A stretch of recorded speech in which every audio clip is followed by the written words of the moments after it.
Thanks for staying with us. So still on the issues of ministers, we have some comments by the Minister of Power, Mr. Adebayo Adelabu, who has urged Nigerians to stop raining curses on electricity workers in the country, but always pray for them, that prayers and support would actually help them to move the power sector forward.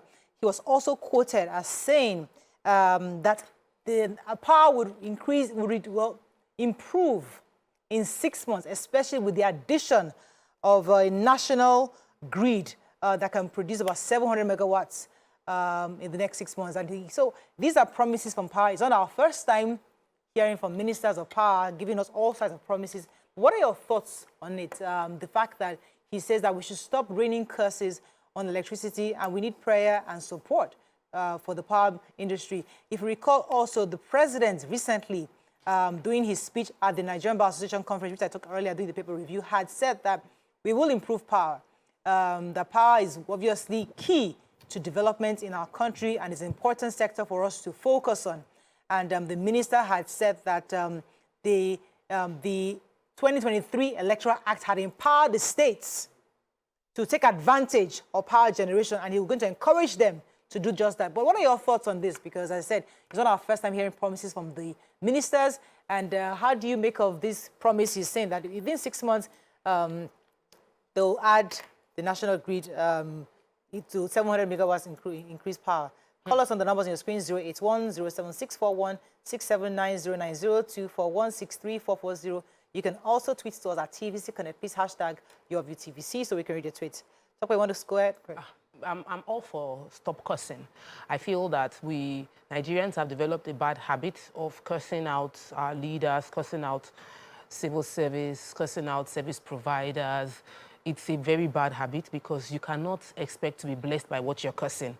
You cannot be cursing something and hoping it would work. You cannot say something negative about something you are hoping something positive will come out of that thing. So I'm 100% supporting our new power minister, Adelabu, on the not raining curses on electricity workers or electricity officials. However, I don't believe in promising, over-promising. I believe in under-promising and over-delivering. And a lot of our ministers, everybody's just declaring what they will do, and I'm like, been there, done that. Let's move on. But I also don't want to sound jaded, like I'm so used to this. I want to be pleasantly shocked.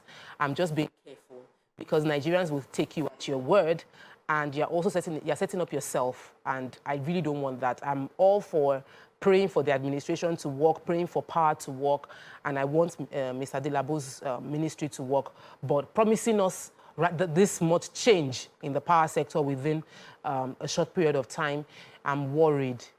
I'm really worried, but yeah. Okay, I mean, so as I said before, we've gone through this before, where ministers come in. In fact, even when the APC government took power 8 years ago. 8 years, was it 8 years? Yeah, 8 years ago. You know, they were saying, we can do this, we can do it, making all sort of promises, right? And then when they now entered the government, they're like, so it be. This is a serious matter. So after year one, we started hearing us. In fact, they were telling us 16 years of decadence for like the first 2 years. Every comment was about 16 years of rot, 16 years of this. You know, we heard that for a long time, but about year 2 or year 3, we began to really see some activities. So do you think this minister is preempting hoping that Nigerians would accept that he's going to do something good? Or do you think that it's too early to be saying all this? Or he can actually fix the problem, do you think? Are you optimistic? I think he can fix the problem, but the question is the duration, right? So for me, I see that Nigerians are very used to not having electricity, just living life, you know, as it is, and looking for alternative sources of power, which some homes have resorted into using things like inverters, generators. But we see that the effect of this also affects the finances that are currently being put into the homes. Now, I'm very hopeful, but I do not think that 6 months is realistic. He didn't say all of us will have power. Yes, he said it would improve. It would improve. So improving means maybe from 1 hour to 1 hour 15 minutes. Just know that things will get better over time. And then I also wanted to just maybe encourage him to say that take your time to work, to do the work. I know that there are a lot of things that Nigerians would expect from you, especially just being new into it and just want you to do a lot of things. Well, please take your time to work, and we are hopeful and we look forward to the improvement in electricity because it is not funny. No, but he said it. He said that 70% of Nigeria's problem is power-related. He said that if he said saying 70% of Nigeria's problem will be 70% of Nigeria's problem will be solved if we get power. Obviously, that's right. We'll be able to get more employment. If you talk to business owners, manufacturers, they'll tell you power is their biggest cost. Even companies have had to cut down hours with which they are running their entire system because of power. So we know power is important, and our eyes are usually on the power ministers. So I'm actually wishing him the best of luck, but I like what he said. He's not saying, I will do it. He's saying that there is a law, and that is the thing. The law that has decentralized power generation. So each state can generate power, and that for me is the real game changer. And it's not him. It was done before he got there. Yeah. If we're able to maximize that value chain that Lagos State is generating, Ogun State generates and sells to some parts of Lagos, everybody can solve power problem. It's now more open than before. So if we take advantage, and he probably brings in that, what do you call it? He brings everybody involved into like a round table, and we discuss how we can help each other. States that don't have the money know how to do PPP and all of that. Power issue can be easily resolved. Let me take this call from Abubakar. Thanks for calling, Abubakar. Good morning. You're live. Yeah, I'm calling from Niger State.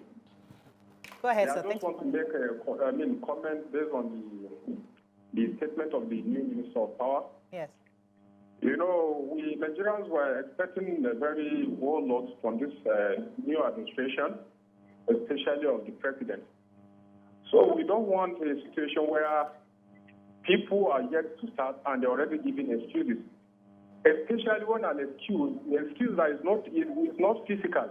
It's a spiritual, that even if causes, are real out daily by Nigerians on the NEPA, on the power sector, and the right steps to take to arrest the situation of this insufficiency in power sector. I bet you are going to get a result. But you are yet to start. You're already telling us that the reason why power is not, stable is because of a lot of causes that are being realized daily by Nigerians on NEPA and all of that. Sincerely, this administration came in on the basis of capacity and incidental capacity by demand that is the aims of affairs. And I'm praying and, holding the president to really sit up, you understand? I know that he's riding on accidental capacity that he has displayed in the past. And he should not trail the usual thing of, just let, impunity. You understand? Yeah. But the other time I tried to call you people, even though the topic has been discussed and the time is up for that. Okay, all right. So Nigerians hear a different thing than what is being Nigerians said. hear through the filter of their mind. The where man their did mind not is. give excuse. It did not. The man simply said that Nigerians should stop cursing electricity workers and praying for them, that we need collaboration for power to grow, for anything to work. There's collaboration between Nigerians and the officials. How did Abubakar hear that he said the causes is the excuse for us not having power? Hey. I did not understand how Abubakar heard that word. Yeah. Because that wasn't what we said. Exactly. Neither was it what he said. Well, going about dates and all that, because, government has given us a few dates, We have that by December, Port Harcourt Refinery will start. We are waiting. Because they told us Lagos-Ibadan Expressway. April. Was it April? Yes, April will start working. What month are we now? We're in August. We're in August. So they'll tell us, it's because of the rains. So they give us all these numbers. And then our jury was on this show and told us by the end of September, we're still holding him to that, because I remember I asked him, Kelly, are you sure that Dangote Refinery would start by end of September? He even sent me an article. So we'll wait till September, end of September, hopefully, that the Dangote Refinery will start working. So these are dates we keep getting, and we note them down. So he's not saying we'll all have power in 6 months. He's just saying that there will be improved power they're going to have 700 megawatts based on the new grid that'll be added. And I think he talked about something about the dam, the Kenji Dam. I'm not sure what he was planning. So they plan to do some adjustments. We'll review this, our new minister, Adelabu, in 6 months and see how indeed power has reduced. And it's good for Nigerians to note all these dates down so that when we are calling our government to account, these are the dates we remind them of their promises. Although even though we account them, what are they going to do? Are we going to beat them?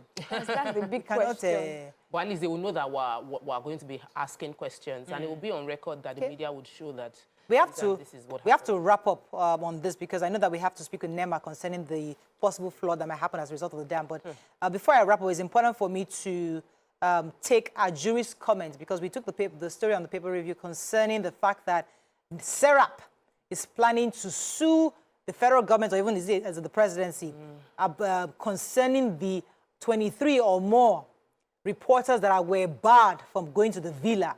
So a jury has sent a message concerning that. It's important that I read it out so that we are clear.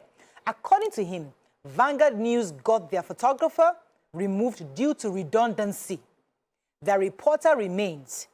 We had 97 core members, and we removed those whose presence could not be justified. No media with a reasonable size audience was affected. It's not about disallowing anyone from the villa.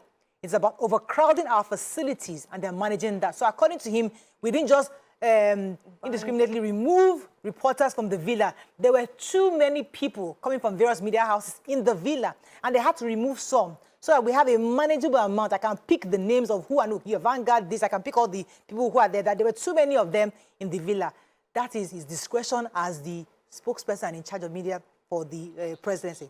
So there are some names there are some newspapers that are big, that have nationwide spread. So they'll be there. So he's saying that was not true. That is, the article itself is not true. Saying that there are people who are represented, the other newspapers, they're all represented. It's just that some people were removed. Not entirely, according to a jury. But hey, we can always verify. But I think we wanted to wrap up, but I'm told that our NEMA visitor is not here. So we might continue with our previous story. I'm told that Mr. Kazim is on the phone. Thank you, Mr. Kasumu, actually. You're live, Mr. Kasumu. Go ahead, please. Good morning. Morning. Talking about the power minister, in terms of that abusing, is something that is within us, Nigeria. That before even within us here in the studio, they sit like now, we talk about like,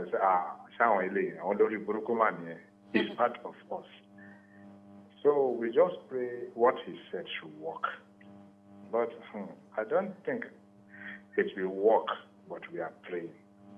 All I'm encouraging, I hope these solar people should come in. Our Nigerians investors should invest in solar so that they will face challenges about the power sector.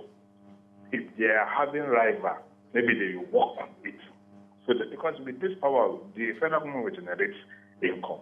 But I don't know what is happening. Thank you. I'm a first caller. Thank you very much, Mr. Kasumu. So we're going to quick break. As I said, after the break, we're supposed to have someone from NEMA, but unfortunately, we can't reach him. So maybe we'll have the conversation another day. So we'll continue this conversation about the promises made by not just the power minister, other ministers. We'll see how we can hold them to account on all the various promises they're giving. I know that Dr. Adebayo also told us they're going to reduce poverty or I mean, there are a few figures. We'll confirm that when we come back. But when we come back from the show, we'll discuss all the various promises we're getting from our new ministers, and hopefully we can get them accountable for these promises. Stay with us. We'll be right back.